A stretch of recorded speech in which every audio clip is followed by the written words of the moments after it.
ஒரு கம்பெனி தங்களோட சீனியர் டெவலப்பரை வேலையை விட்டு தூக்கிட்டு அதுக்கு பதிலா ஒரு ஏஐய வச்சா என்ன ஆகும்னு என்னைக்காவது யோசிச்சிருக்கீங்களா? இன்னைக்கு நம்ம பார்க்க போறது அப்படி நடந்த ஒரு நிஜ சம்பவத்தோட எச்சரிக்கை கதை தான்.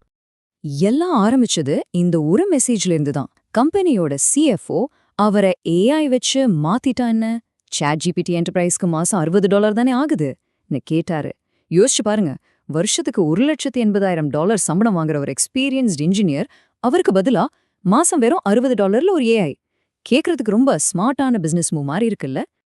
ஆரம்பத்துல அவங்க போட்ட கணக்கு தப்பவே இல்ல. அடடா, இது ஒரு மாஸ்டர் ஸ்ட்ரோக் முடிவு தானே எல்லாருமே நினைச்சாங்க. டீமோட உற்பத்தி திறன் சொல்லவே வேணாம், ராக்கெட் வேகத்துல எகிர ஆரம்பிச்சுது. முதல் வாரத்திலே பாருங்க, டீம் மொத்தம் 47 புல் ரெக்வெஸ்ட்களை மர்ஜ் பண்ணிருக்காங்க. இதுக்கு முன்னாடி மார்க்கஸ் இருந்தப்போ செஞ்சதை விட இது 2 மடங்கு அதிகம். எல்லாருமே பயங்கர ஹாப்பி.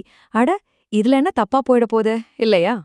ஆனா எந்த ஒரு நல்ல விஷயமும் ரொம்ப நாள் நீடிக்காதுன்னு சொல்வாங்களே, அதே மாதிரிதான் இந்த கொண்டாட்டமும் ரொம்ப நாள் நீடிக்கல. அனுபவமுள்ள ஒரு மனுஷன் அந்த இடத்துல இல்லாதது கொஞ்ச நாளே ஒரு பெரிய பேரழிவுக்கு வழிவகுத்துடுச்சு.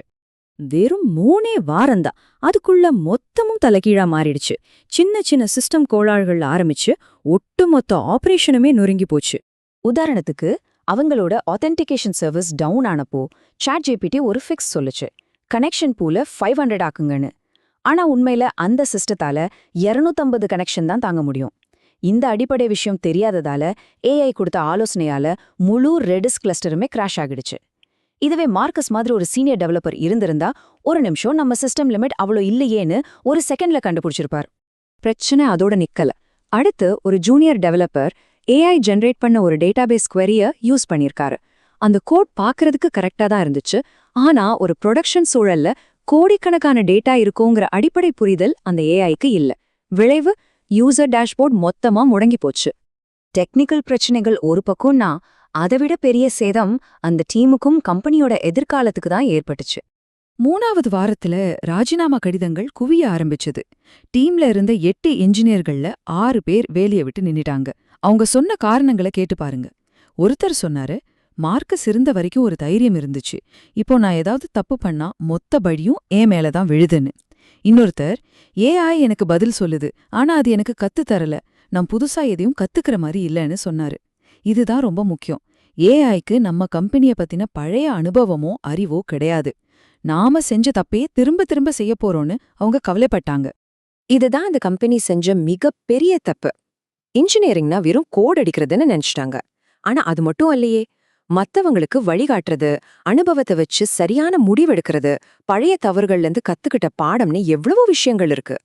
சரி, இப்போ கணக்குக்கு வருவோம். இந்த புத்திசாலித்தனமான முடிவோட உண்மையான விலை என்ன? வெறும் 3 வாரத்துல நேரடியா அவங்களுக்கு ஏற்பட்ட வருவாய் இழப்பே மட்டுமே கிட்டத்தட்ட $2,50,000. அது ஆரம்பம்தான். வேலைய விட்டு போன அந்த டீமுக்கு பதிலா புதுசா ஆட்கள் எடுக்கிறதுக்கான செலவு, அவங்க வர்ற வரைக்கும் உற்பத்தி இழப்பு, அப்புறம் இந்த பிரச்சனைகளால கைவிட்டு போக இருந்த கான்ட்ராக்ட்ஸ் எல்லாத்தையும் கணக்கு பண்ணி பார்த்தா, அந்த $60 சேமிப்பு கம்பெனிக்கு $1.3 மில்லியன் மேல நஷ்டத்தை ஏற்படுத்தி இருக்கு. அப்பப்பா, எவ்வளோ மோசமான ஒரு முதலீடு பாருங்க. இந்த கதை முழுக்க ஏஐய நாம எப்படி பார்க்கணும், எப்படி பயன்படுத்தணுங்கிறதுக்கு ஒரு முக்கியமான பாடத்தை சொல்லுது. அது ரொம்ப சிம்பிளா ஒரு உவமை மூலமா புரிஞ்சுக்கலாம். அதுக்கு பேரு தான் கால்குலேட்டர் சோதனை. ரொம்ப எளிமையான ஒரு கான்செப்ட் தான்.